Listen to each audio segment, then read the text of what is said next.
여러분들 저를 보니까 이상하다 하는 생각이 드시지 않습니까? 다른 게 아니고 제가 목사님하고 함께 이 교회를 출석하면서 여러 가지 교회의 진행을 함께 맡은 때들이 있었지요. 그때마다 저도 가운을 입었는데 오늘따라 신사복만 입고 나오는 게 좀 이상하다 그런 생각 안 드셨어요?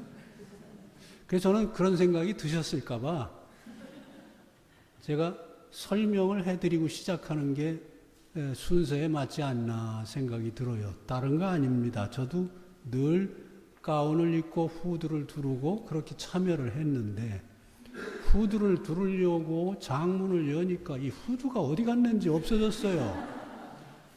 이 목사님 입으실 때 사용하는 것 같이 보라색하고 다른 색깔로 또 딴 건 무슨 색깔이라고 그랬지? 녹색. 저걸 평소에 걸치고 다녀야지 무슨 색깔인지도 아는데 보라색이라는 거는 알고 찾아봐도 아무리 찾아봐도 없어요. 그래서 목사님하고 상의하기를 그저 나는 설교만 하고 내려오면 되니까 그냥 정장을 입고 목사님은 가운과 또 후드를 두르고 평상시 같이 합시다. 목사님은 저한테 뭐 이거 이렇게 저렇게 오늘 아침에도 목사님 그럼 후드는 두르지 말고 가운만 입고 오시지요. 그래서 그러지 말고 그냥 우리가 둘이 얘기한 대로 정장만 입고 올 테니까 그렇게 진행합시다. 말이 꽤 길어졌죠. 그렇지만 여러분들이 의아한 거는 사라졌죠. 어디 가서 있는지 그 후드가 어디가 있는지 제가 찾아보려고 해요. 제 머리에 누구한테 빌려준 것 같은데 하여튼 집에는 또 찾아봐도 없습니다. 그리고서 또 소개를 하나 해야 할 것이요. 얼마 전부터 꽤 오래됐습니다마는 이스라엘이 하마스 그리고 팔레스틴 내에 있는 반대 세력들과 전쟁을 그렇게 오래 하는데 전쟁을 꽤 오래 하지요. 그런데 그 이스라엘이라는 이름이 야곱의 이름인데 이제까지 그 이름을 가지고 거기 가서 전쟁을 이스라엘 이름으로 하고 있다는 게 참 제가 의아했어요. 의아하고 참 신기하다. 그리고 또 하나의 전쟁이 있는데 러시아와 또 우크라이나 이 크게 두 전쟁이 있는데 지금도 진행 중인 셈인데 제 마음 가운데 이게 도대체 세계에서 이런 전쟁이 또한 이스라엘이라는 이름을 가지고 가나안 땅에서 전쟁이 있다는 것이 이게 무슨 의미가 있을까? 여기에 어떤 하나님의 뜻이 있으실까 하는 생각이 들어서 꽤 시간이 지났습니다마는 오늘 말씀을 준비를 하기 시작했습니다. 그런데 마침 우리 이 목사님이 3.1절 앞두고 그 주일에 목사님 설교를 좀 해 주시지요. 이렇게 부탁을 하셔서 그래? 그러면은 내가 이스라엘과 야곱과 연결되는 이스라엘의 이름의 전쟁이 이거 상당히 심각한 도전이 되네 하면서 이스라엘이 된 야곱이라는 주제를 가지고 이 말씀을 준비하게 됐습니다. 이제 제가 이 서론도 아닌 소개 말씀은 잠깐 이제 마치고 이제 말씀을 전하기 시작을 할 텐데 잠깐 기도하겠습니다. 하나님 아버지, 세계가 움직이는 여러 가지 복잡한 현상들이 있습니다. 이런 현상들 속에서 오늘 말씀이, 오늘의 주제가 도움이 되고 이해가 되고 이러한 것들을 어떻게 기도해야 될지 도전이 된다면 오늘 하나님께서 저를 세워주신 귀한 자리에 좋은 열매로 맺혀지리라 생각을 하며 이 말씀을 준비했고 전합니다. 아버지 하나님, 연약한 종을 붙들어서 인도해 주시어서 한마디 한마디가 우리의 마음을 새롭게 하는 시간이 되게 도와주시고 저에게도 용기와 감사와 기쁨이 되는 시간이 되게 도와주시옵소서. 예수님의 이름으로 기도하옵나이다. 아멘. 오늘 설교 본문을 앞에서 한 부분, 105편의 한 부분을 봉독해 주셨습니다.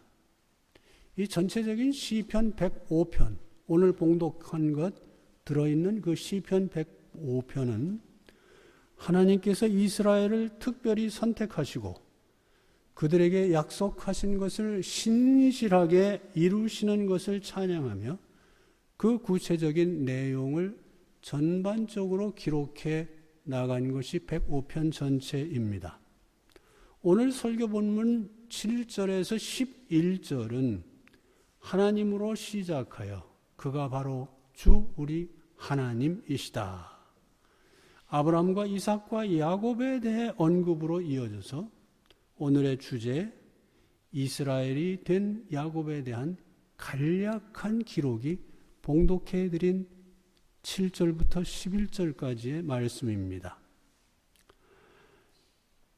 이에 대한 역사를 구체적으로 기록해 놓은 창세기 32장 24절에서 30절을 제가 이 사정을 이해할 수 있도록 봉독해 드리겠습니다. 뒤에 홀로 남았는데 야곱이 어떤 이가 나타나 야곱을 붙잡고 동이 틀 때까지 씨름을 하였다. 그는 도저히 야곱을 이길 수 없다는 것을 알고서 야곱의 엉덩이뼈를 쳤다. 개역개정 옛날 성경은 환도뼈를 쳤다라고 되어 있죠. 야곱은 그와 씨름을 하다가 엉덩이뼈를 다쳤다.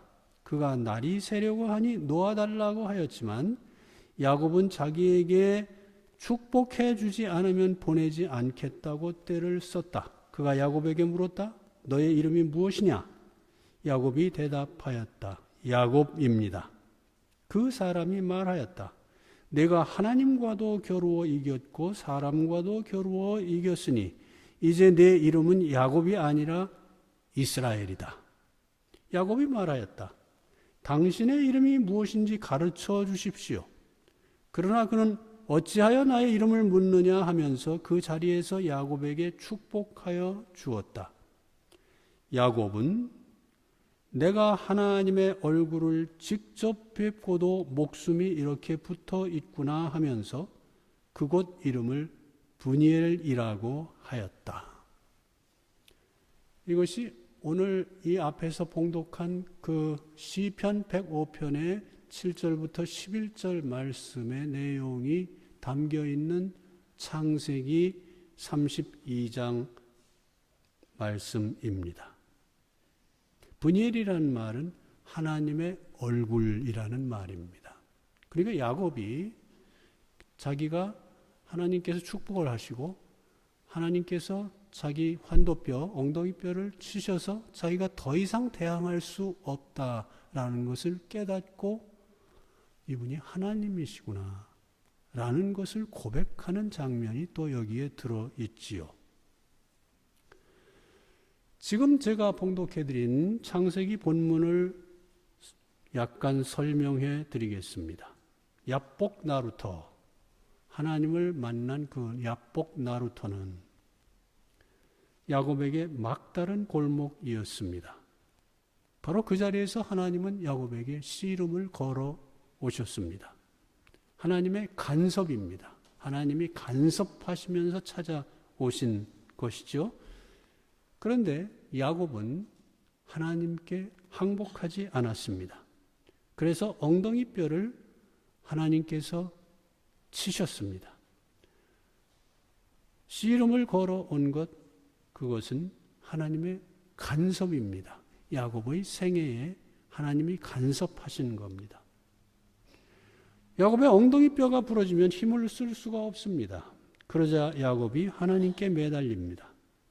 거기서 하나님이 야곱의 이름을 물으시자 그는 야곱이라 라고 대답을 합니다. 이 야곱이라는 뜻은 발꿈치를 잡은 자, 약탈자, 도둑이라는 뜻입니다. 야곱의 일생을 보면은 그 야곱이라는 이름이 적절하구나 하는 생각이 들 정도이지요. 나는 약탈자입니다. 나는 인생을 그렇게 살았습니다. 라는 고백을 하나님 앞에서 했습니다. 거기에서 야곱에게 새로운 이름을 주신 것이 너는 이제 야곱이 아니고 이스라엘이다. 저는 이 말씀을 준비하면서 무슨 생각이 들었는가 하면 왜 그 이스라엘이라는 이름을 이제까지 그 나라가 간직을 하고 그 이스라엘이라는 이름으로 가나안 땅 팔레스틴에서 전쟁을 그렇게 계속하고 있는가? 그런 생각이 불현듯 들었습니다. 이스라엘이라는 말의 뜻은 일반적으로 하나님을 이기다. 하나님을 이기다. 그 히브리어로 그것을 해석을 하면 하나님을 이기다. 그리고 오늘 본문도 이해를 해보면은 하나님을 이기다라는 말도 불가능한 건 아니겠다라는 생각이 들기는 합니다. 히브리어 해석에 있어서 이스라엘이란 하나님을 목적어로 사용하고 주어로 사용하는 목적어로 사용하지 않고 항상 주어로만 사용하기 때문에 하나님을 이기다라는 문법적인 해석이 적절하지 않고 하나님께서 이기게 하시다가 원어 해석에 가깝다는 주장이 있습니다. 사실 이 장면을 보면요, 이 마지막 부분에 야곱이 고백을 하지요. 야곱이 고백을 해서 내가 하나님의 얼굴을 직접 뵙고도 목숨이 이렇게 붙어 있구나 30절에 그렇게 고백을 한다면 야곱은 스스로 자기 엉덩이 뼈를 부러뜨리고 자기에게 축복을 하신 분이 하나님이시구나 이렇게 고백을 한 것이 분명하고 그때에 감동해서 그 이름을 브니엘이라 했을 때 그 브니엘이라는 이름이 하나님의 얼굴이라고 했으니까 야곱이 실제적으로 이 이스라엘이라는 말의 뜻은 정확하게 해석하고 이해하고 있었다라고 우리가 받아들일 수 있습니다. 하나님께서 이기게 하시다가 원어 해석에 가깝다는 주장이 있지요. 그리고 제 경험에 그리고 아버지들의 경험에 아버지가 아들과 힘겨루기를 할 때 종종 아들에게 져주면서 이기는 경우들을 상상해 본다면 하나님께서 야곱을 치시고 그랬지만은 져주면서 이기는 것을 하나님께서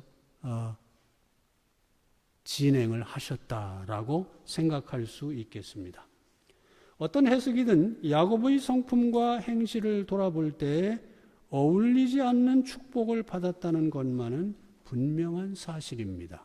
왜냐하면 야곱의 일생에 대해서 성경에서 기록해 준 여러 가지 내용들을 볼 때 야곱은 하나님의 축복을 받기에 합당한 인물이 아니다라는 것입니다.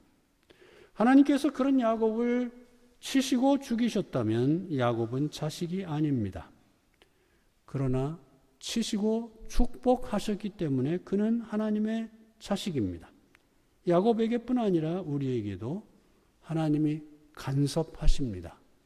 우리의 일생을 돌아보면은 하나님이 간섭하셨던 순간순간들을 우리가 고백하지 않을 수 없습니다. 모든 그리스도인들은 그런 고백이 다 따라 있습니다. 하나님은 반드시 야곱에게뿐 아니라 우리에게도 간섭하십니다. 하나님은 반드시 이 일을 해내십니다. 왜냐하면 우리 역시 하나님의 자녀이기 때문입니다. 오늘 본문 시편 105편 11절에 내가 이 가나안 땅을 너희에게 줄 것이다. 이것은 너희가 대대로 물려줄 기업이다. 지금 받는 사람들뿐 아니라 그 후손들에게까지 가나안 땅을 물려줄 것이다. 그런데 가나안 땅을 주신다고 하셨는데 실제로 이스라엘이 경험한 것은 실패로 가득했습니다. 우리가 지난 역사들을 돌아보면요, 이스라엘 백성들이 수많은 고통을 당하고 이 나라 저 나라로 헤매면서 이 독일에서도 엄청난 고통을 겪었지요. 나라마다 돌아다니면서 자기네들이 어디에 안식할 만한 곳을 찾지 못하고 그리고 가나안 땅을 가서 그곳을 정복해 보려고 애를 썼던 그러한 기록들이 역사들이 남아 있습니다. 그러나 실패로 가득했습니다. 가나안 땅에서 모든 가나안 족속들을 쫓아내지 못했고 그들로 인해 큰 시련을 겪기도 하는 것이 이스라엘의 역사였습니다.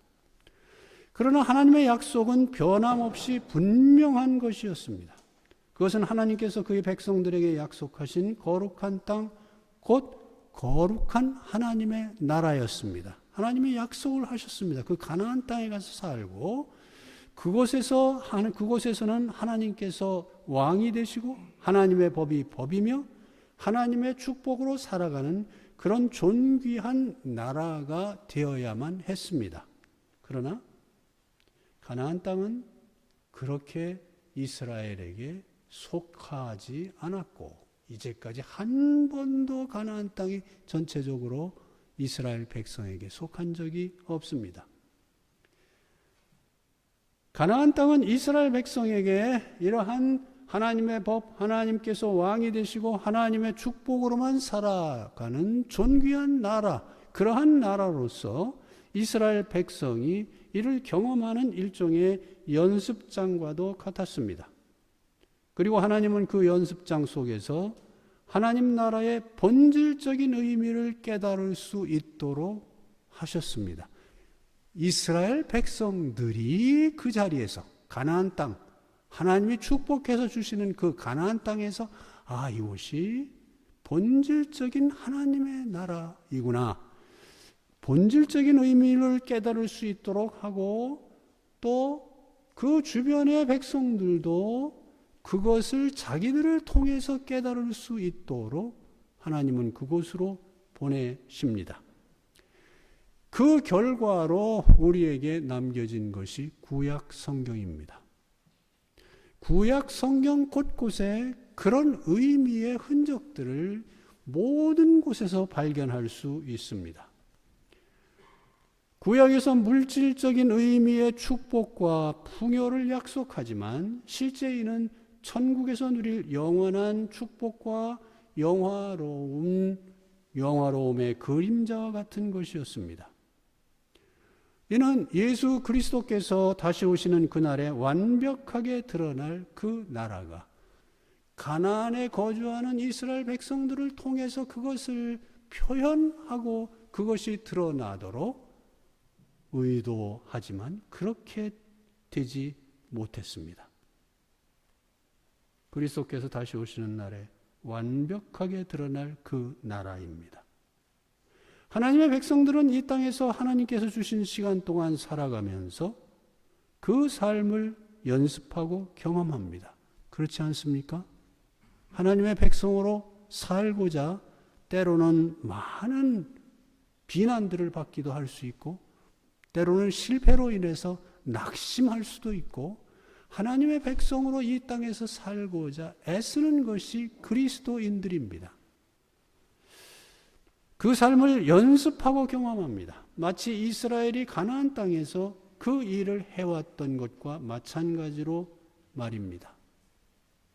우리들 역시 그렇게 살고 있습니다. 이제 오늘 말씀의 주제로 들어왔습니다. 이스라엘이 된 야곱. 창세기를 읽으면 저는 유난히 창세기를 많이 읽었습니다. 제가 속한 선교단체가 창세기 공부를 안 하면 아예 회원 노릇도 못할 정도로 창세기를 그렇게 가르쳤습니다. 창세기를 읽으면 마음에 들지 않으면서도 위로를 받는 인물이 야곱입니다. 우리와 많이 닮았기 때문이죠. 창세기를 읽으면서 야곱의 모습을 보면은 종종 그가 만만하게 보이기도 합니다. 야곱을 보면 내가 그보다는 더 나은 것 같은 장면이 많이 나오기 때문입니다. 그렇습니다. 실제적으로 그렇습니다. 수많은 실패와 수많은 또 악한 일들과 그 자녀들이 수많은 사람들의 인명을 해한 많이 죽였어요. 그 아들들이. 야곱은 만만하고 야곱은 좀 못됐다. 그러나 야곱도 우리도 어느 누구도 만만한 인생은 없습니다. 야곱은 하나님께 선택을 받았고 신앙의 유산을 물려받은 2세이지만 누구보다도 자기 중심성 속에서 벗어나지 못한 사람입니다. 그런데 이런 야곱의 모습은 오늘 우리들의 모습과 매우 닮아 있습니다. 그래서 성경은 믿음의 조상인 야곱을 통해서 자기 중심성을 가지고 스스로 삶을 고집하고 있는 우리가 어떻게 하나님 중심의 사람으로 만들어지는지를 야곱을 통해서 우리에게 보여주십니다. 이스라엘이 된 야곱. 야곱이 하나님이 주신 이름 이스라엘을 통해서 12아들을 낳고 그 12아들이 12지파가 되고, 그런데 예수님은 또 왜 12제자를 삼으셨는지 12이라는 숫자가 계속해서 이어져 오고 있고, 그 이스라엘이 하나님의 약속대로 가나안 복지를 향해서 가고 거기서 전쟁을 하고 지금도 전쟁을 그곳에서 일으키고 있습니다. 오늘 봉독한 짧은 설교 본문 9절에 아브라함, 이삭, 야곱이 연이어 등장합니다. 그것은 곧 아브라함과 맺으신 언약이요, 이삭에게 하신 맹세요, 야곱에게 세워주신 율례요, 이스라엘에게 지켜주실 영원한 언약이다. 이 본문을 가만히 읽어보면 나중에 나오는 이스라엘이라는 말은 다만 야곱의 다른 이름의 의미로 뿐 아니라 전체 공동체, 유대인의 전체 공동체, 이스라엘에게 지켜주실 영원한 언약이다. 아, 이스라엘은 함부로 건드릴 수 없는 나라이네. 이제까지 역사가 그랬습니다. 함부로. 이스라엘은 그래서 이스라엘에게 지켜주실 영원한 언약이다. 오늘 앞에서 봉독한 말씀에 그 말이 정확하게 들어 있습니다. 아브라함은 갈대아 우르에서 하나님께서 그의 백성을 만드시기 위해 직접 부른 자입니다. 그 부분을 자세히 살펴보면 아브라함에게 부를 만한 무엇이 있어서 부른 것이 기록 안 되어 있습니다. 없습니다. 아브라함에게 특별한 무엇이 있어서 선택한 것이 아닙니다. 하나님께서 아브라함에게 아주 특별한 호의로 다가가셔서 그를 선택하시고 부르셨습니다. 그리고 그의 자손을 하나님의 백성이라 칭하게 하셨습니다. 그러나 아브라함의 자손이라고 다 하나님의 백성이 되지는 못했습니다. 아브라함이 그의 아내 사라의 여종 하갈을 통해 낳은 아들 이스마엘은 하나님의 약속의 자손이 아니었습니다. 오히려 100세의 사라를 통해 낳은 아들 이삭이 그의 상속자요 약속의 자손이었습니다. 그런데 또한 이삭의 모든 자손이 다 하나님의 약속된 백성도 아니었습니다.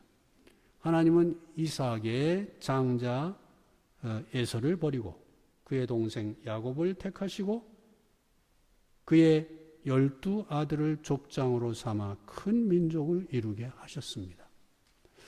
저는 이 말씀을 준비하면 참 신기하네. 야곱에게 12 아들이 낳은 게 12지파가 되고 12제자 이름을 12제자로 주님이 12제자를 택하시고 그리고 이스라엘이 한 국가로 야곱이 이스라엘이라는 이름으로 살았고 그 야곱의 이름이 한 나라 이름으로 계속해서 이어지고 그 땅을 계속해서 이스라엘은 차지하려고 하고 하는 그러한 역사입니다. 참 신기합니다. 그러면 야곱에게는 무슨 특별한 것이 있었습니까? 그에게 있었던 것은 약삭 발음과 축복에 대한 깊은 갈구뿐이었습니다. 사실 그것이 약삭 바르다 그리고 다른 사람을 속여가면서 형도 속이고 이웃도 속이고 많은 사람을 죽이고 이게 무슨 선한 것입니까? 결코 그렇지 않습니다. 그러나 하나님은 그런 자를 온 백성의 조상으로 삼으시고 그에게 이스라엘이라는 이름을 주셨습니다. 그렇게 이스라엘은 12지파로 구성된 큰 민족이 되었고 애굽에 장시간 머물다 다시 하나님께서 그들의 조상 아브라함에게 약속하셨던 가나안 땅에 들어가게 됩니다. 이 말씀을 준비하면서 저야 당연하지만 지금 가만히 여러분들이 저와 함께 쭉 창세기 그리고 시편 105편을 연결지면서 이스라엘 역사를 한번 접근을 해보니까 참 신기하지요. 이스라엘이라는 나라가 그리고 세계 역사가 참 신기하다 하는 생각이 듭니다. 이러한 모든 과정이 의미하는 것은 하나님께서 아브라함에게 하신 그 약속을 아주 신실하게 지키셨다는 것입니다.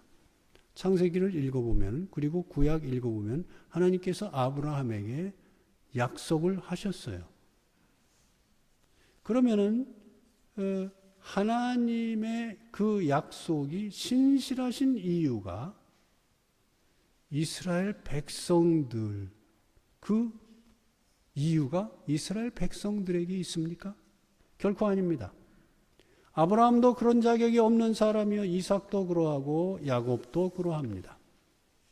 오히려 그들은 하나님의 약속에서 멀리 떨어지기 쉬운 사람들이었습니다. 유럽에서 유대인 하면은 그렇게 호평을 받지 못하는 그러한 분위기가 꽤 있지요. 그리고 독일에서 상당히 핍박을 많이 당했지요. 그래서 유대인들 스스로가 가나안 복지를 차지하고 그곳에서 이스라엘이라는 나라를 일으켜 세울 것이다 라는 소망이 주변 민족들에게 없습니다. 오직 하나님께서 그들에게 약속하신 것을 자신의 신실하신 성품을 따라 너무나 큰 호의로 베풀어 오고 계십니다.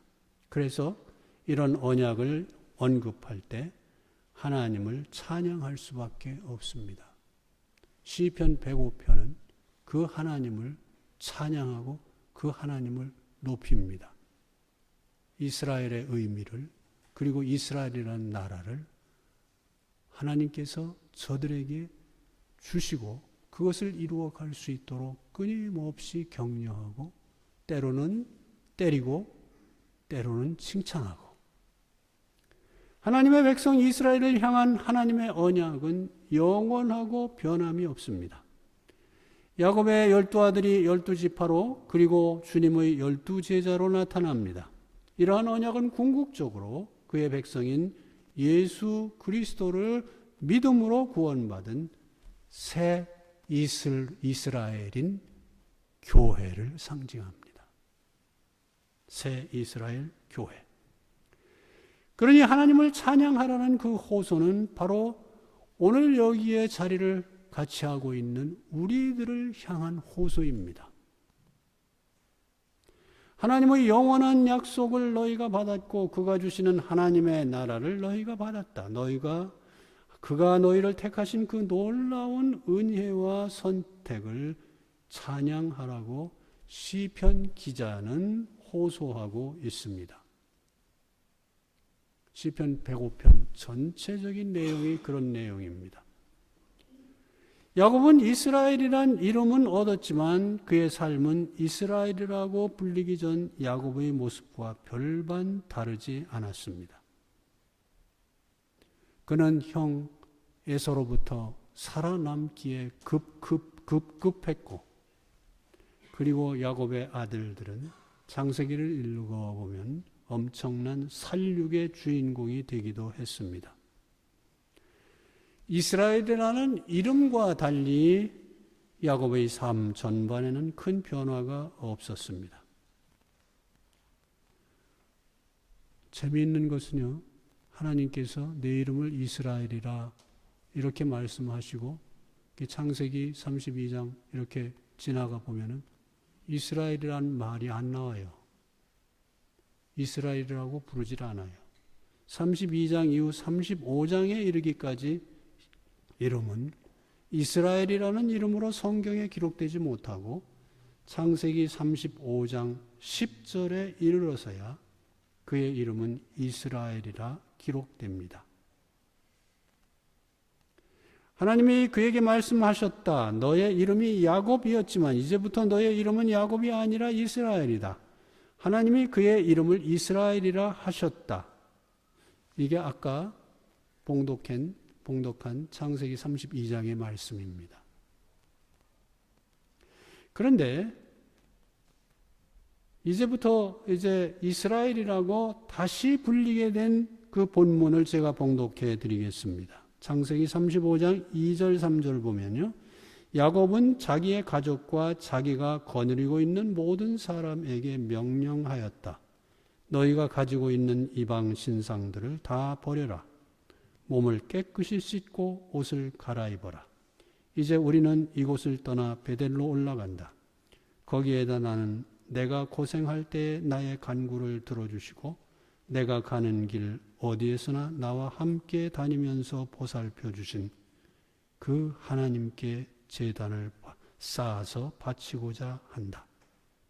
이 고백을 함께하는 모든 가족들과 일행에게 고백을 하며 선언을 합니다.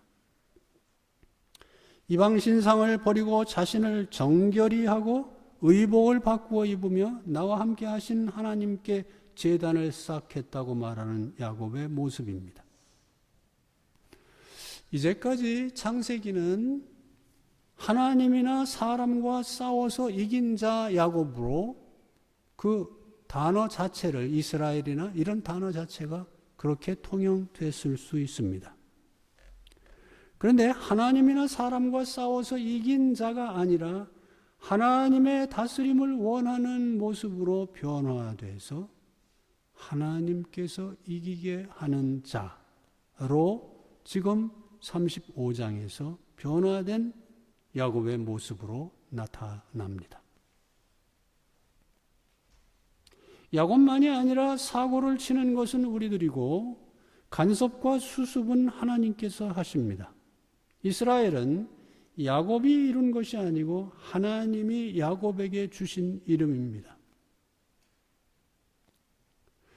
이스라엘이 된 야곱이라고 전체 주제를 삼은 것은 우리의 인생이 그렇게 변화해야 되기 때문입니다. 야곱이 하나님을 통해 이스라엘이 되었고 개인으로, 그리고 그 나라가 지금도 이스라엘이라는 이름을 가지고 여러 가지 일들을, 때로는 전쟁도 하고 때로는 평화를 이루기도 하고, 그 참 신기한 일입니다. 그런데 이스라엘은 다시 말씀드린 것처럼 야곱이 이룬 것이 아니고 하나님이 야곱에게 주신 이름입니다. 사랑하는 성도 여러분,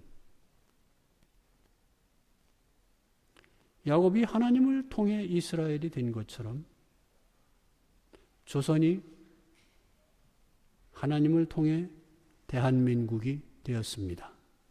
우리가 이스라엘이라고 호칭을 붙일 이유는 없습니다.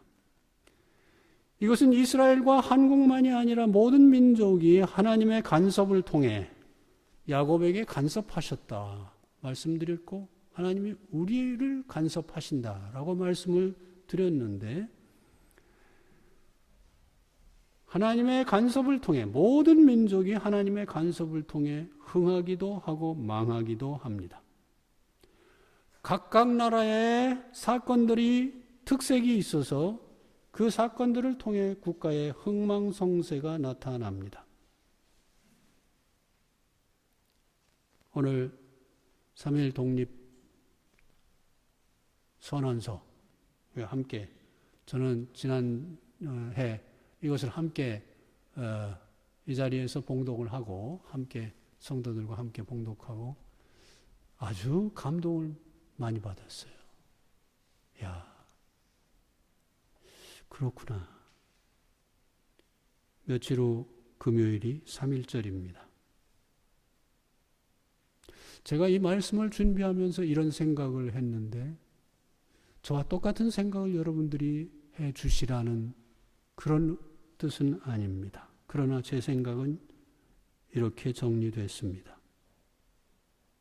3.1절을 앞두고 3.1절뿐 아니라 임진왜란, 6.25, 4.19, 5.16 등 하나님께서는 한국에서 일어난 여러 사건들을 통해 대한민국을 이루어 오셨다. 우리가 전지전능하신 하나님이라고 신앙 고백을 하면서, 하나님은 우리가 저지르는 여러 가지 죄악과 또한 긍정적인 일들과 또한 여러 전쟁과 그리고 전쟁 속에서 죽어가는 희생과 이러한 모든 것들을 전지전능하신 하나님이 우리가 속한 한국을 하나님께서 만드셨다. 이런 사건들을 통해서 저는 이런 사건들을 통해서 제가 태어난 지 3개월에 제 아버지를 잃었습니다. 3개월 만에. 이런 엄청난 일들을 겪으면서 오늘까지 대한민국이 이루어져 왔습니다. 하나님은 3.1절을 사용하여서 민족의식을 새롭게 하셨다라고 생각을 합니다. 이스라엘이 된 야곱에게 주신 이스라엘 이름을 소유하여 수천 년을 지내며 수많은 실패에도 오늘의 이스라엘 국가가 있습니다. 요즘 바로 그 땅 가나안에서 이스라엘과 팔레스틴이 전쟁을 하고 있는 것이 신비하지 않습니까? 이 전쟁은 계속될 수밖에 없고 하나님의 경륜에 의해서 어떻게 진전이 될지 모릅니다. 그런데 그 이스라엘이라는 이름을 하나님께서 주신 사람이 누구냐 하면 야곱이라. 왜 꼭 야곱에게 그 이름을 주셨을 것 같아요? 저는 몰라요. 그럼에도 불구하고 야곱이 그 이름을 받았기에 용기가 좀 생깁니다. 도중에 말씀드린 것처럼 좀 만만하게 보이기 때문에. 사랑하는 성도 여러분, 하나님께서 야곱에게 주신 이름 이스라엘 아래 인간의 성공과 실패 모두 주관하시는 하나님의 간섭하심을 통해 이스라엘 역사가 진행되고 있고 한 국가의 흥망성쇠가 진행되고 있고 개인의 이스라엘이 이루어져 가고 있는 그러한 전체적인 상황을 우리가 오늘 말씀을 통해서 그렇구나. 이스라엘이 된 야곱. 이것은 야곱뿐 아니라 우리 모두에게 주어지는 하나님의 귀한 선언입니다. 우리의 놀라우신 하나님 앞에서의 귀한 시간들이 우리의 삶에 이루어지길 바랍니다. 우리 개인의 역사, 국가의 역사, 성공과 실패를 모두 주관하시는 하나님의 간섭을 통해 우리들의 삶이 이루어져 가고 있습니다. 기도하겠습니다. 그 사람이 그에게 이르되 내 이름이 무엇이냐? 그가 이르되 야곱이니이다. 우리를 사랑하시는 아버지 하나님, 야곱이 이스라엘이 되듯 우리들도 하나님의 다스림을 원하는 자녀로 살게 하옵소서. 하나님의 간섭을 외면하지 않게 하시고 우리가 하나님을 떠나서는 살 수 없는 존재임을 알고 범사에 하나님을 의지하고 하나님과 동행하며 살게 하옵시며 그것이 자녀됨의 특권이요 명예이고 영광인 것을 경험하며 살게 하옵소서. 예수님의 이름으로 기도하옵나이다. 아멘.